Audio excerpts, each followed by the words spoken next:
Hay gente que no conoce la historia o que la conoce bien y como no le conviene, decide relatarla a su manera para que ese relato coincida con la historia que ellos quieren contar o que les conviene que se establezca como historia oficial para ellos caber en eso.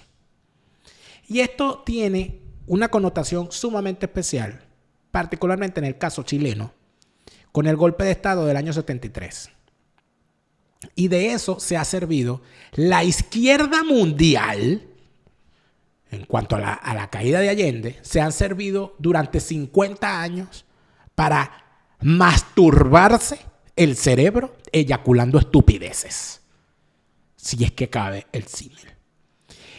Y Boric, que es un estúpido estructural, Boric, que es un indigente del pensamiento, Boric, que es un menesteroso de la política, Boric, que es un trastornado ideológico, ha dado otra vez demostración de todas sus carencias y de todas sus taras, porque si algo es Boric es un tarado, cuando se le pregunta sobre el tema de Allende y burlándose de la historia e inclusive burlándose hasta de la propia condición humana de un hombre como Allende, ha dicho cosas que por supuesto, bueno, dan para mucho, pero que particularmente intentan negar la historia. Y aquí, efectivamente, cuando se niega la historia, caramba, es necesario recordar algunas cosas que ciertas personas olvidan. Personas como Boric, que pretende ahora reescribir la historia o simplemente borrarla para que no se vean las cosas que causaron las consecuencias posteriores. De eso vamos a hablar en este segundo segmento de Fuera de Orden, hoy lunes 4 de septiembre del año 2023.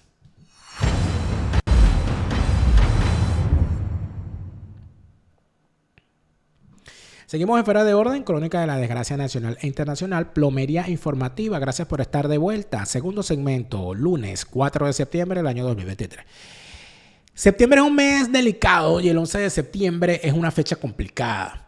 El 11 de septiembre era ya una fecha complicada para los hispanoamericanos y para los chilenos en particular. Pues ese día se dio el golpe de Estado que derrocó al gobierno de Salvador Allende, al gobierno comunista de Salvador Allende, cosa que parece que se les olvida. Eso es necesario decir, es un gobierno comunista.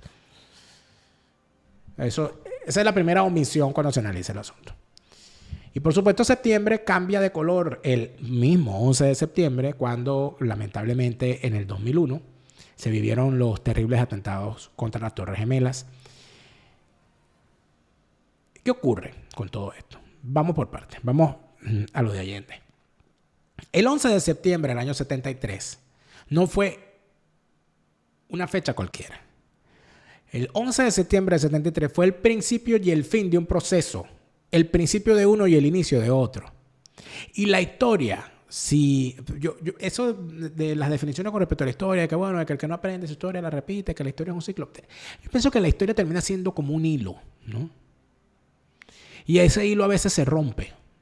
Y cuando el hilo se rompe, normalmente es remendado. O con hebras del mismo hilo o con hebras de otro hilo. Y se convierte eso en un tejido distinto. Eso es una forma que yo puedo ver, que he intentado ver a lo largo del tiempo en que he estudiado la historia. Entonces, vistas las cosas así, lo primero que hay que decir es que Salvador Allende no fue un accidente de la historia. Salvador Allende fue el producto de un proceso. Yo siempre recomiendo a la gente sobre todo a la gente que está interesada en conocer algunos temas, ¿no? de la política hispanoamericana y la marcha de los procesos. La evaluación que hace Carlos Rangel del proceso chileno en su libro Del buen salvaje al buen revolucionario es bien esclarecedora. Para empezar, porque fue bien temprano, fue hecho apenas 2 años, 3 años después de la caída de Allende, con ciertas revisiones importantes. Pero hay cosas que se ignoran por completo o que, más que ignorarse, pretenden ignorarse para validar la historia. En primer lugar, Allende no era un sobrevenido a la política. Salvador Allende era un curtido dirigente de la izquierda, ideologizado y completa y absolutamente metido dentro de lo que era esa construcción de la izquierda reformista o socialdemócrata, como luego se llamó. Salvador Allende, en Hispanoamérica, estaba dentro de toda esa corriente desde los años 30 y 40, donde estaba Rómulo Betancourt, donde estaba Haya de la Torre, donde estaba Mariátegui, donde estaba toda esa gente. ¿Okay? Unos evolucionaron hacia el centro reformismo, otros no les dio tiempo la vida, como Mariátegui. Otros crearon sus propias tesis y sus cosas, como Haya de la Torre, aquello con el indigenismo, la cosa, bueno, por cuestión nacional, y así. Algunos llegaron al poder y lograron quedarse un buen rato y crearon movimientos como Betancourt. Otros estaban dentro del sistema y no pudieron ir más allá por sus propias carencias. Y ese es el caso de Salvador Allende.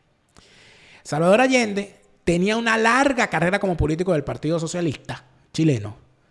Incluso, tal era su nivel, que llegó a ser presidente del Senado de Chile. Que es necesario decir que el Senado chileno era uno de los senados más conservadores de la región. Hay unas valoraciones muy buenas hechas siempre por Antonio Sánchez García. Le envío un saludo al señor Antonio Sánchez García, que yo he aprendido mucho de Sánchez García con las evaluaciones que él ha hecho del proceso chileno, porque él estuvo adentro del proceso chileno como militante de la izquierda. Entiendo que él estuvo en uno de los movimientos, no sé si fue en el MIR o en el MAPU, pero luego de pasar por ese proceso, al hacer el regreso y evaluar hoy el asunto, hoy nos honra Antonio Sánchez García compartiendo gentilicio por elección, es venezolano, luego de una larga vida en nuestro país. Pero cuando se hace la evaluación, cuando él hace la evaluación, luego de haber vivido el proceso y vive además el proceso venezolano y comprende la cosa con el paso del tiempo, hace una evaluación verdaderamente sincera.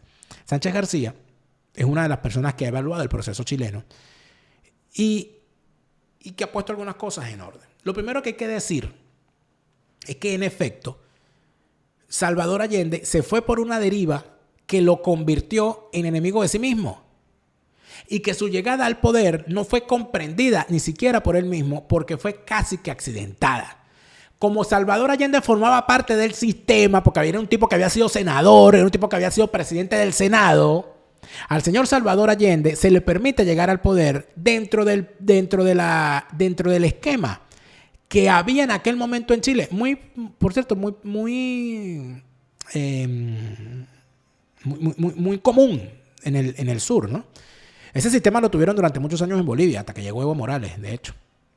¿Y cuál era ese sistema? El sistema permitía que una persona ganara la presidencia siempre y cuando obtuviera la mayoría, el 50+1 de los votos. Si no lo alcanzaba, el Congreso tenía que perfeccionar la elección. Es decir, entre los que habían sido candidatos, el Congreso tenía que decidir quién iba a ser el presidente. Por una de esas cosas que ocurren en las diatribas políticas, entre radicales, demócratas cristianos y socialistas, decidieron en determinado momento que en vez de apoyar la opción de los demócratas cristianos o de apoyar la opción de los radicales, iban a permitir que llegara el señor Allende a la presidencia. Y así Salvador Allende, con el 30% de los votos, llegó a la presidencia por un acuerdo parlamentario. Hay que empezar por allí. Cuando hablan de la masiva, de la elección masiva, el señor fue electo con el 30% de los votos. No con el 60, no con el 70, no con el 80. No ganó con la mayoría, ganó con un tercio. ¿Okay? Si el señor alcanza un arreglo en el Congreso para llegar a la presidencia, evidentemente esa presidencia nace con un plomo en el ala. No puedes radicalizarte porque llegaste a la presidencia gracias a un sistema de consensos. ¿Cuál fue el primer gran error de Allende? No comprender eso y pretender desde una presidencia prestada a la cual llegó por consenso, pretendió hacer una revolución. Por supuesto, ahí se fue todo por el caño, amigos, porque a ti no te escogieron para hacer una revolución. Te escogieron para ser presidente de un país en medio de un sistema de consensos. En una sociedad como la chilena, que evidentemente siempre tiende al consenso cuando se trata del tema político. Bueno, pero ¿qué fue la independencia chilena? La independencia chilena casi que se decidió en 2 meses. Fue una de las cosas menos traumáticas que hubo en la región. No fue como Venezuela, que tenemos 200 años matándonos. En Chile no fue así. Fue una cosa completamente distinta. De paso, un ejército probado en guerras recientes en el propio siglo XX. No unos vendepapas como los militares venezolanos, que son acostumbrados a vender papas y a matar aquí en la frontera. Entonces, esas cosas es necesario saberlas para entender de arrancada. Pero entonces, ¿para dónde vamos con esto? Bueno, vamos con esto que le preguntan a Boric en medio de una entrevista, porque aquí parece que se está haciendo la labor de lavarle la cara a estos bichos con entrevistas humanas, para que los tipos muestren su rostro morigerado y tal. Y entonces ocurre esto. Mire, un pedacito nada más, mira. A mí no me gustan las geografías. Que son las vidas de los santos. ¿Qué errores cometió Allende, en su opinión? ¿Qué errores cometió Allende? Le pregunta el periodista. En este especial del Canal 13, que se llama 50 años del golpe. ¿Qué errores cometió Allende? Es una pregunta puntual que cualquier persona que haya decidido estudiar la historia de Chile podría responder. Cualquier persona que haya leído, aunque sea por encima, podría decir, mira, oye, yo creo que los errores fueron este y este. Cualquier estudiante de bachillerato chileno podría responder, mira, los errores fueron este y este. ¿Qué responde Gabriel Boric?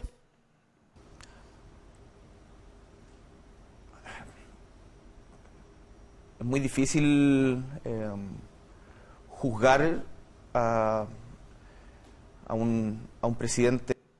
Es muy difícil juzgar a un presidente. No es difícil, amigo. No es difícil para nada. No es difícil, es sumamente fácil. Usted es presidente y nosotros lo podemos jugar en este momento por las dudas, porque usted es una duda que camina.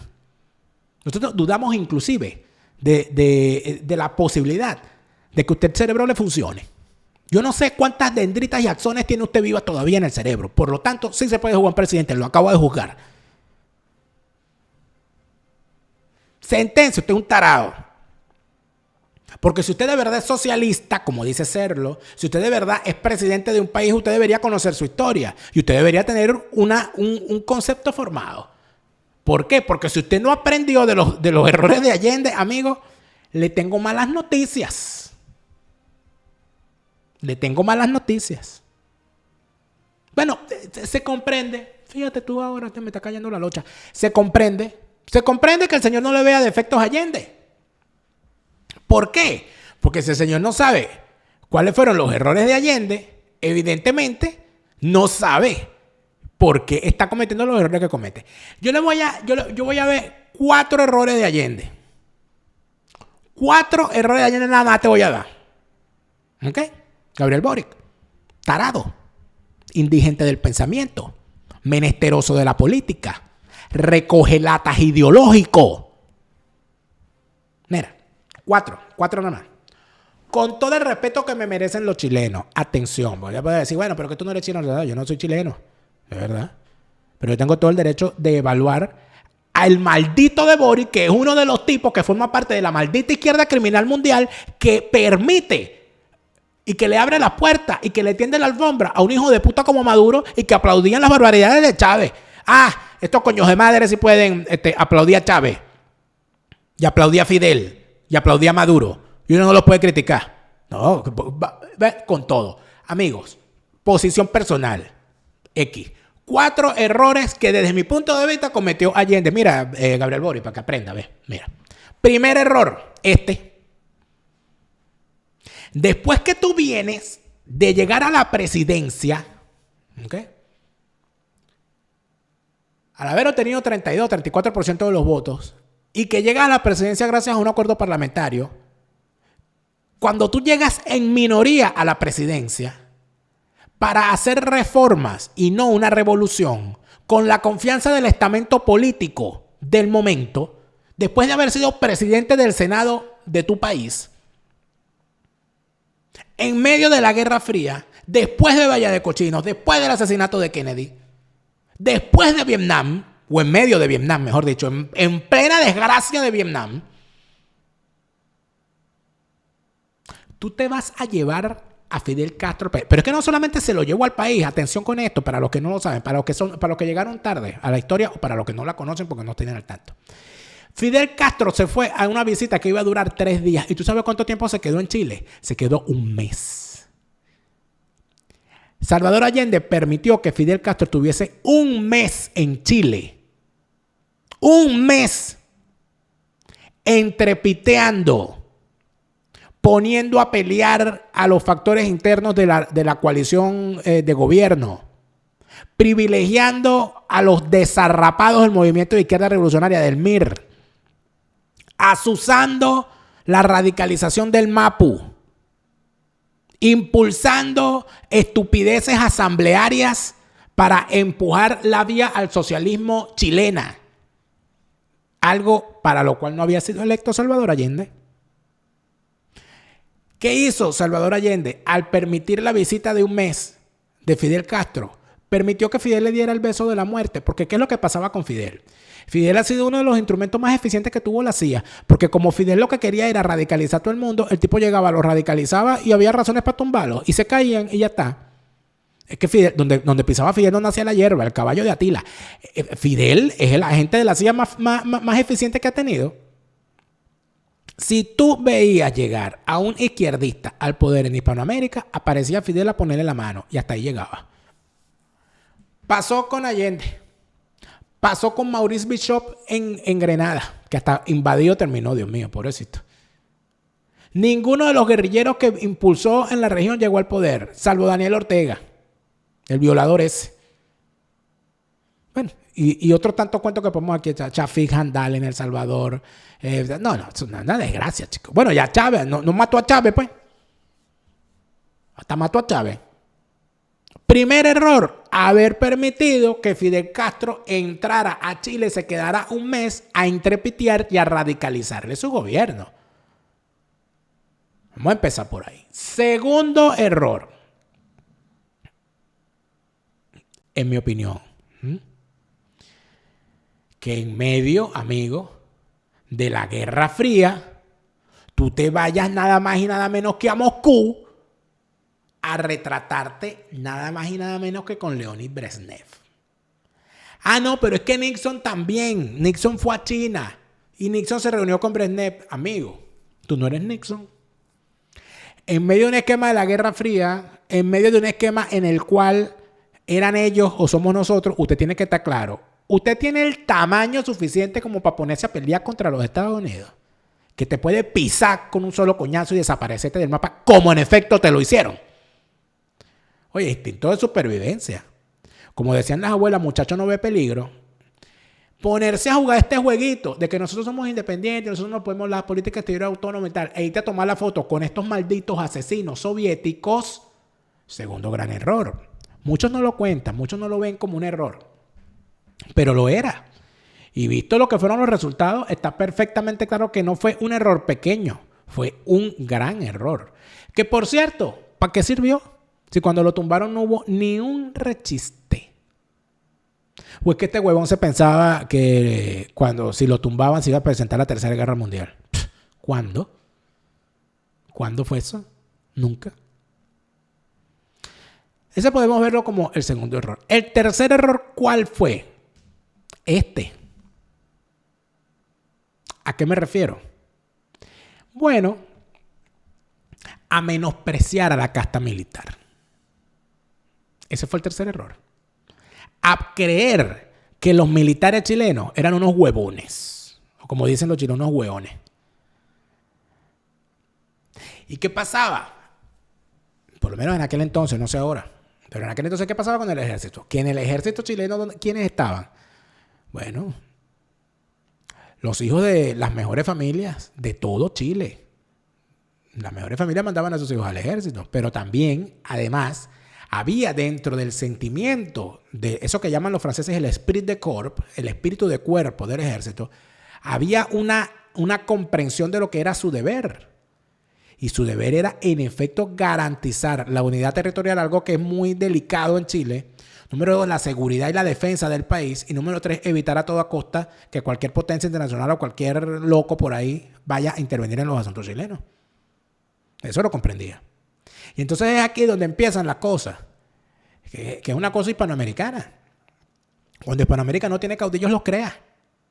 Y en tal sentido, al haber una situación de caos, ¿qué termina ocurriendo? Termina abriéndose las puertas a una dictadura consensuada, porque lo que terminó ocurriendo en Chile es que un sector de la sociedad le dijo a las Fuerzas Armadas: intervengan y paren esto. Y el ejército intervino y lo paró. ¿Que ocurrieron desmanes, que hubo no sé cuántos muertos, cómo está? Sí, todo eso ocurrió. Pero usted no puede decir, en medio de una borrachera, que el señor Salvador Allende era una casta paloma que estaba haciendo todo bien y que vino el infame Pinochet y se levantó, porque eso no es evaluar la historia. Y con esto ni quiero defender a Pinochet ni lo quiero condenar. Simple y sencillamente quiero señalar una cosa básica. Pinochet no era un loco, Allende tampoco, pero evidentemente cuando se cometen errores y no se corrigen, y cuando se escuchan llamados y se atienden, aquí no se puede fusilar a nadie por haber hecho lo que la sociedad le pidió. Le pidió la sociedad a Allende que hiciera una revolución como la cubana al amparo de la Unión Soviética en el Cono Sur. No se lo pidió.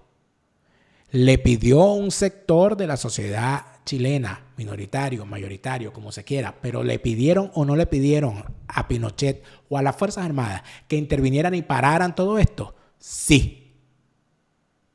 Y cuando esa misma sociedad dijo, ya está bueno, hubo un plebiscito y ese horrible dictador, esa bestia, ese señor horrible y tal, convocó un plebiscito sobre su permanencia en el poder. Lo perdió y entregó el poder. Dijo, aquí está, hasta luego, me voy según lo convenido, a esperar mi pase a retiro y después me iré para mi casa. Y así fue. Y ahí están. Y ya. ¿Haría eso Fidel Castro? ¿Haría eso Chávez? ¿Haría eso Maduro? ¿Haría eso Daniel Ortega? No. Entonces. Y el cuarto error que yo identifico en este señor es el preferir, que es una cosa que le encanta a la izquierda. A la izquierda le encanta el martirologio. Le encanta convertirse en mártires. Le encanta cuando están contra la pared victimizarse. Lo vimos en el primer segmento con Petro. Y entonces Allende, al ver que estaba caído, en vez de negociar una rendición en condiciones serias, en vez de negociar su salida digna del palacio, hace la que hacen todos los izquierdistas. Agarra el micrófono para decir estupideces. Compatriotas, es posible que silencien las radios y me despido de ustedes. En este momento pasan los aviones. Es posible que nos acribillen, pero que sepan que aquí estamos, por lo menos con nuestro ejemplo, para señalar que en este país hay hombres que saben cumplir con la obligación que tienen. Yo lo haré por mandato del pueblo y por voluntad consciente de un presidente que tiene la dignidad del cargo y la conciencia de haber sido honesto en el desempeño de sus funciones. Otros hombres, este momento gris y amargo, donde la traición pretende imponer. Sigan ustedes sabiendo que mucho más temprano que tarde, de nuevo, abrirán las grandes alamedas por donde pase el hombre libre para construir una sociedad mejor. ¡Viva Chile! ¡Viva el pueblo! ¡Vivan los trabajadores! Estas son mis últimas palabras. Tengo la certeza de que mi sacrificio no será en vano. Bueno, paja para la paja, como decimos en Venezuela. ¿Por qué? Porque cuando el país está al borde de una situación gravísima en la que ocurrieron además cosas que no debieron ocurrir. Creo que todo el mundo lo reconoce. Es que, bueno, pero que tú podías tumbarlo sin llenar el estadio con 5,000 personas y hacer unos fusilamientos, una vaina ahí. Eso no era necesario. Desde mi punto de vista, eso no era necesario. No sé, digo yo. Pero bueno, otros tendrán el momento de evaluarse. Yo creo que las violaciones a los derechos humanos nunca son justificables. Yo creo que Sobre todo cuando este tipo, después de decir esas babosadas, agarró el mismo fusil y se pegó un tiro. Y listo, se acabó. Ah, bueno, vámonos, cada quien para su casa. ¿Qué es lo que ocurre con todo esto? Que ese último discurso de Allende se ha convertido, bueno, se lo saben de memoria todo y quieren, las grandes alamedas se abrirán donde transitará el hombre libre. Te pa y un tiro y te va. No, ese es de pinga. Así la vida es un jamón planchado con almíbar y piña y cereza. Y le das el rollo a los demás. ¿Cuál es el gran problema? Que el señor, cuando tú escuchas este discurso completo, yo lo he escuchado varias veces, porque el imaginario que el tipo desarrolla allí es una cosa bárbara. ¿Por qué? Porque el tipo dice que él ha cumplido con su deber como presidente. No, tú no cumpliste con tu deber, tú traicionaste el mandato que te dieron. Porque el mandato que a ti te dieron fue consensuar un gobierno que permitiera que Chile se desarrollara en medio de la situación que se vivía mundial. Y lo que hiciste fue llevarla por el barranco de la radicalización y terminar como se terminó. ¿O es que acaso los demás son muchos? ¿O es que acaso tú acabas con la economía de un país y los demás se tienen que dejar? ¿Qué ocurrió en Chile en esos momentos? Lo que vimos en la gran mayoría de los países socialistas. Racionamiento, expropiaciones, persecución de la actividad económica, peligros a la libertad de expresión si no estabas del lado del gobierno, la persecución al productor, la estigmatización de todo aquel que producía, porque el capitalismo y el capitalista era el horror y horror a la burguesía, y que vive el trabajador y que vive el obrero y todo el poder para el obrero y toda esa paja. Bueno, y si tú me vienes a expropiar a mí mis cosas, si me quieres a mí impedir mi derecho a tener mi propiedad, ¿tú crees que yo me voy a quedar de brazos cruzados? No. ¿Quién evita esto? Hay que llamar a los militares. ¿Lo llamaron? Sí. ¿Los militares atendieron? Sí. Se acabó. Punto. Eso es lo que hay. Quizás el quinto, para despedirme, el quinto gran error de Allende, ¿cuál es? Desde mi punto de vista, el creer que las sociedades puestas contra la pared no son capaces de reaccionar. Y eso es algo que, por cierto, le pasa mucho a la izquierda. Y que de alguna manera le ha pasado a Boric en varias ocasiones. Y a algunos otros izquierdistas. Boric va a pasar a la historia como uno de los imbéciles más grandes de la historia hispanoamericana. Porque además de eso, o sea, queda hasta para la burla, ¿no? Ya el tipo queda hasta para el chiste. Es que hacer chistes de Boric es hasta cruel. Yo creo que termina uno imputado en la Corte Penal Internacional por hacer un chiste sobre Boric. Porque a ese nivel de crueldad se puede llegar, crimen de lesa humanidad. Pero en medio de todas estas cosas lo que hay que decir es lo siguiente. Que Boric no sea capaz de decir cuáles son los errores cometidos por Allende deja bastante claro la comprensión que tiene el tipo de los procesos históricos de su propio país. Y te permite además entender cómo estos personajes son capaces de ignorar lo que la historia plantea o las enseñanzas que deja la historia, si esas enseñanzas van en contra de lo que ellos mismos están planteando en el presente. Ese es el grave problema. No, que Allende es intocable. No, es que inclusive desde el punto de vista de la condición humana, el tipo está equivocado. Porque todo el mundo comete errores. Todo el mundo comete errores. Mucho más los políticos, que son unos errores que caminan. Ay, Dios mío. Qué problemas con estos bichos. Mira, en mi libro Fiesta con Piñata, ajuste de cuenta con la politiquería venezolana, es una serie. Este es el primero de la trilogía. La trilogía es Ajuste de cuenta con la politiquería venezolana. Ya viene el segundo, donde vamos a ahondar en lo que hayamos hecho. Pero si no has leído el primero, todavía estás a tiempo. Fiesta con Piñata. Lo puedes comprar a nivel mundial en Amazon. Ya estamos preparando, hemos tenido algunos retrasos. Disculpen los que han manifestado su interés, aunque no le hemos cobrado ninguno porque no cobramos hasta que no enviamos el libro. A los que han manifestado su interés en adquirir el libro, disculpen que no hemos tenido todavía, porque por algunos problemas de Amazon no nos ha llegado el cargamento completo para hacer los envíos requeridos. Cuando eso ocurra, así lo haremos. De momento les decimos que a nivel mundial lo pueden comprar en Amazon y si están en Europa, se lo podemos hacer llegar directamente autografiado y con la dedicatoria del caso. Comunícate conmigo a través de mis redes sociales y así lo haremos. Fiesta con Piñata, ajuste de cuenta con la politiquería venezolana, a la venta a nivel mundial en Amazon. Esta semana también espero poder hablar con Gustavo, tu asesor Gustavo, que no solamente se encarga, hay unas cosas importantes, porque fíjate, tu asesor Gustavo se encuentra en los Estados Unidos para manejar todo aquello relacionado a la compra de la póliza necesaria, requerida y con la cobertura que necesitas en los Estados Unidos. Sino que también te permite hacer los planes para comprar una póliza para tus familiares en Venezuela. O si tú estás en Venezuela y tienes la capacidad de pagar una póliza en dólares, en el caso de tu asesor Gustavo te puede ayudar para realizarlo. Pero además de eso, la gente que tiene que viajar necesita tener un seguro de viajes. Y tu asesor Gustavo te permite también hacer esa contratación. El lema de tu asesor Gustavo: el mejor momento para adquirir una póliza fue ayer. El segundo mejor momento es hoy y mañana puede ser demasiado tarde. Tu asesor Gustavo te ayuda y te acompaña en todo el requerimiento que tienes en el área de seguros. Es una persona que trabaja de una forma bastante integral y que además es sumamente respetuosa de las necesidades de todos sus clientes. Tu asesor Gustavo, comunícate con él ya, que es el tipo que te va a poner donde es. Amigos, tengo que decirles una cosa. Si yo antes quería a Cantabria, si a mí antes me gustaba Somavilla, ahora estoy, mira, no digo enamorado. Es un idilio lo que tengo. Ya me quiero volver a ir. Ya me quiero volver a ir. Oye, qué divino comí yo ahí, pana. Ay, Dios mío, qué rico se come en la Posada Somavilla. Es un plus dentro de toda la experiencia. La gente de la Posada Somavilla, yo llegué, ¿qué quieres hacer? Me quiero ir para la playa. Bueno, ahí está esta playa. ¿Quieres ir para esta? Sí, te dejamos allá. Me llevaron a la playa de Galizano. Y allí me tiré en la arena. En el kiosquito que ellos tienen allí en Galizano. Oye, me dieron un tinto de verano. Unos tequeños.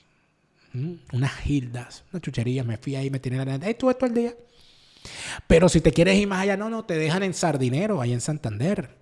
O te llevan a alguna parte ahí a echar una paseadita. No hay momento, porque si usted no pudo ir en verano de vacaciones, usted puede ir en invierno, puede ir en otoño, en cualquier momento, pero con la gente de Somavilla. Llámelos y dígales: Chávez se murió, no vuelve, y le van a dar un descuento de maravilla a mi nombre. Cantabria es su maravilla con la gente de la Posada Somavilla. Claro que sí. Amigo, ¿y tú quieres estar aquí? ¿Tú quieres que tu producto, tu libro, tu posada, tu empresa esté a la disposición de todos los que nos ven en nuestro canal? Pues anúnciate con nosotros. Escríbenos al correo que ves en pantalla y tenemos una oferta que no podrás rechazar. Una alianza comercial en todos los contenidos de este canal. Claro que es posible. Escríbenos, anúnciate con nosotros, que por supuesto que te conviene. Ahí está el correo, a ese correo, solamente para temas publicitarios, ¿ok? Bueno. Nunca es triste la verdad, lo que no tiene remedio. El noticiero Come Gorgojo.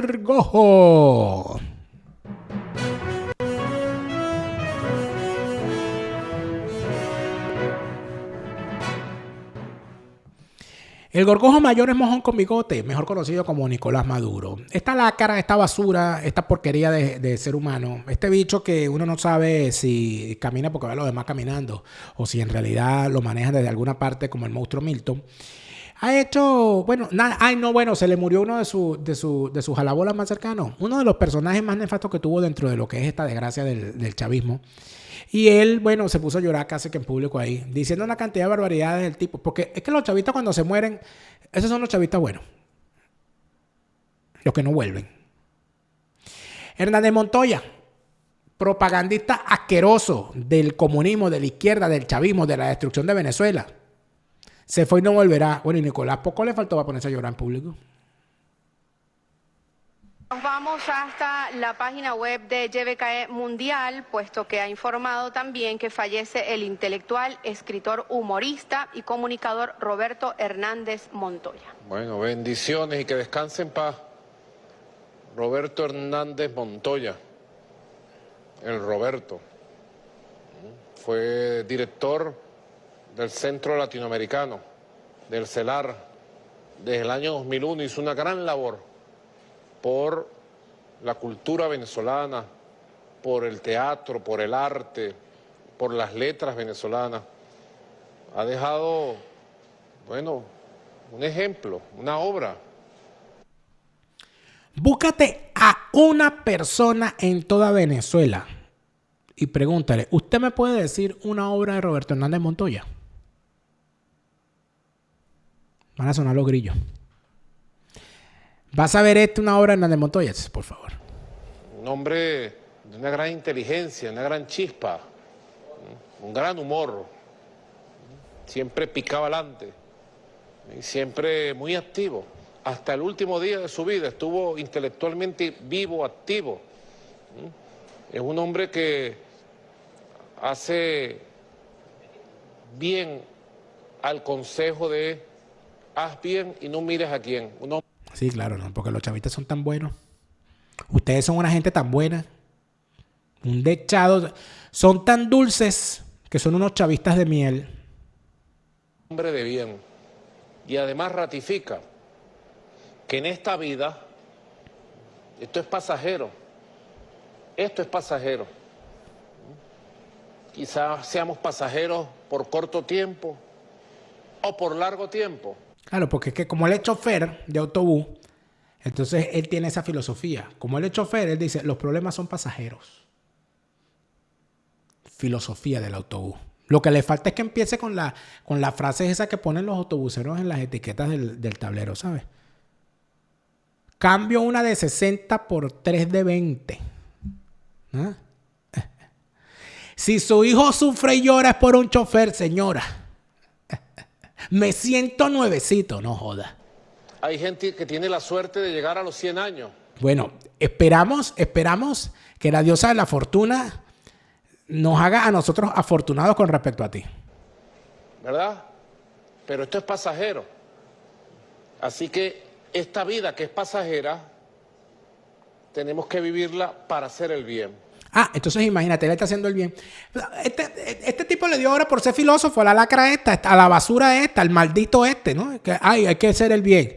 Hijo de puta, asesino, lacra, narcotraficante, ladrón. Hijo de puta 1000 veces. Hijo de las 1000 putas que ni siquiera de tu mamá habla, porque cuando hablas de tu mamá, todos nos enteramos cuál es tu nacionalidad verdadera. Y que hacer el bien, ¿cuándo has hecho tú el bien? Presos políticos, torturados, asesinados, exiliados, hambrientos, quebrados. Y tú estás haciendo el bien con tu madre. ¿De dónde te salió? No, es que eso de comer gorgojos es una vaina muy jodida. Para dejar una huella de bien en la sociedad. ¿Y cuál huella de bien has dejado tú, hijo de puta?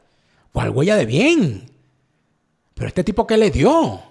En la familia, en toda nuestra gente. Pero ¿por qué tú no hablas de tu familia? ¿Por qué tú no hablas de tu mamá y de tus hermanas, que todas son colombianas? ¿Por qué tú no hablas de tu familia? Anda hablando siempre de la familia. ¿Por qué no habla de tu familia? Habla de tu mamá, de tu papá, de tus hermanas. Habla de cómo llegaron de Colombia por una trocha. Habla de cómo tu mamá le pagó a una gestora para que te dieran la nacionalidad a ti y a toda tu hermana y le sacaran la cédula a todos consecutiva como la tienen. De cómo trampearon tu partida de nacimiento. De cómo trampearon los papeles de toda tu familia. Habla de eso. ¿Por qué no hablas de eso? Y Roberto Hernández Montoya fue un hombre de bien que hizo el bien. Honor y gloria a Roberto Hernández Montoya y mi abrazo de compañía y solidaridad a todos sus familiares, a todas sus amistades y a todo el mundo de la cultura venezolana y latinoamericana. Vivirás con nosotros siempre, Roberto, con tu humor, con tu alegría y con tu amor. Ay, sí, cuidado. Me hiciste llorar. Uy, Dios mío. Cuidado que lloro. Esta gentuza que ha destruido el país de la forma en que la ha destruido, que han sometido a los venezolanos a las peores penurias, que cuando mandaban a los militares y a los policías a asesinar manifestantes en la calle, hacían una cadena y salían bailando en televisión. La lacra esta y la maldita de su mujer, que es tan maldita como él. Si hay personas especiales en este mundo, Nicolás y Silvia, hacen competencia. Estos tipos que se han robado todo lo que se han podido robar, que le han entregado el país a las peores fuerzas del narcotráfico, las peores fuerzas de las guerrillas, las peores fuerzas de los paramilitares. Esta gente que ha empujado a más de 8 millones de venezolanos a irnos del país. Estos malditos que han construido un sistema criminal para mantener a una nación sometida. Estos hijos de puta que han convertido el país, uno de los países más prósperos de la región, le han pasado de ser un país petrolero a ser un país del narcotráfico. Estos grandes carajos que han convertido buena parte del territorio nacional en pueblos fantasmas. Los cuentos de regiones del país donde no queda nadie. De pueblos enteros vacíos. No, aquí se fue todo el mundo, amigo. Aquí no queda nadie. Aquí no vienen ni los chivos a comerse el monte. Aquí no vienen ni los perros callejeros porque aquí no hay ni qué comer. En medio de una situación como esa, este bicho habla de hacer el bien. ¿De cuál bien? Y entonces aquí siempre va a venir, no, bueno, pero es que se murió el señor. Tampoco seas así porque es que todo el que se muere, bueno, no. El que es malo desde el principio a fin. El que es malo es malo desde el principio a fin. Así que no me vengan con ese cuento. Y aquí las cosas como son. Hernández Montoya era un hijo de puta, como son unos hijos de puta todos los chavistas. Validadores de toda esta desgracia, acompañantes de toda esta destrucción. Que convalidaron todo lo que hizo el chavismo, que estuvieron comiendo con Chávez y con Maduro, que cuando la gente estaba protestando en la calle, ellos estaban estigmatizándolos y burlándose. Que aplaudían las barbaridades que se hacían, que callaron todas las barbaridades que se hacían, que hablan de bondad, pero permitieron y callaron cuando lanzaban a gente del piso 10 del edificio del SEBIN, cuando asesinaban a muchachos en la calle, que utilizaban esa supuesta inteligencia que tenían para hacer chistes sobre la desgracia del venezolano. ¿Por qué tenemos que lamentar su muerte? No joda. Nunca es triste la verdad, lo que no tiene remedio.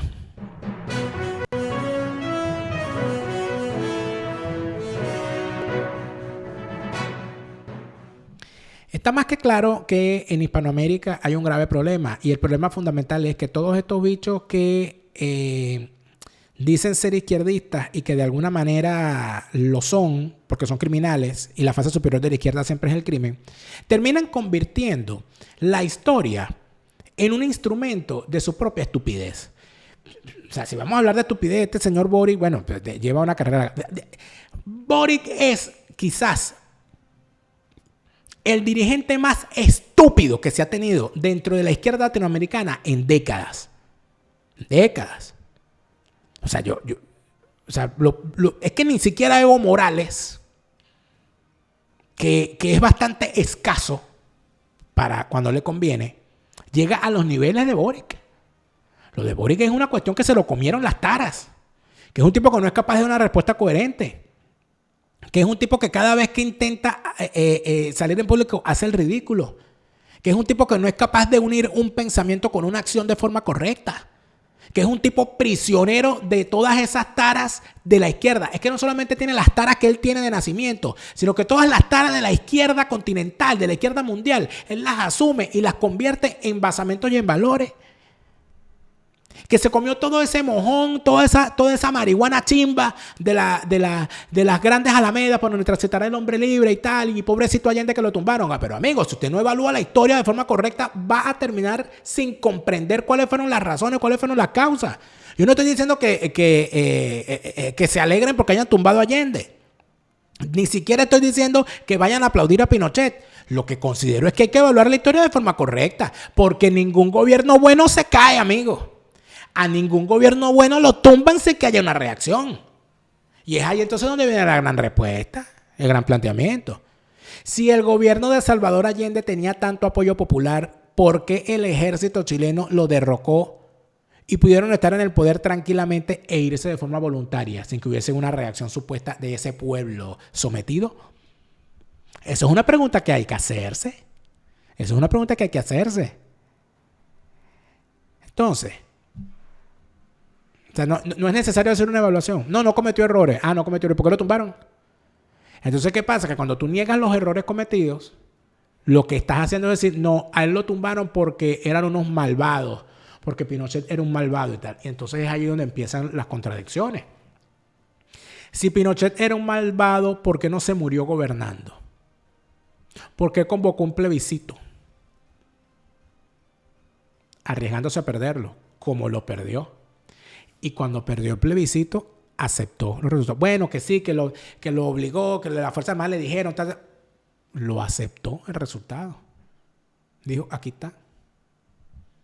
Y cumplió con el acuerdo. Quedarse como jefe del ejército hasta su pase a retiro. Pasó a retiro, se fue. ¿Ven que la historia no cuadra si no se cuenta completa?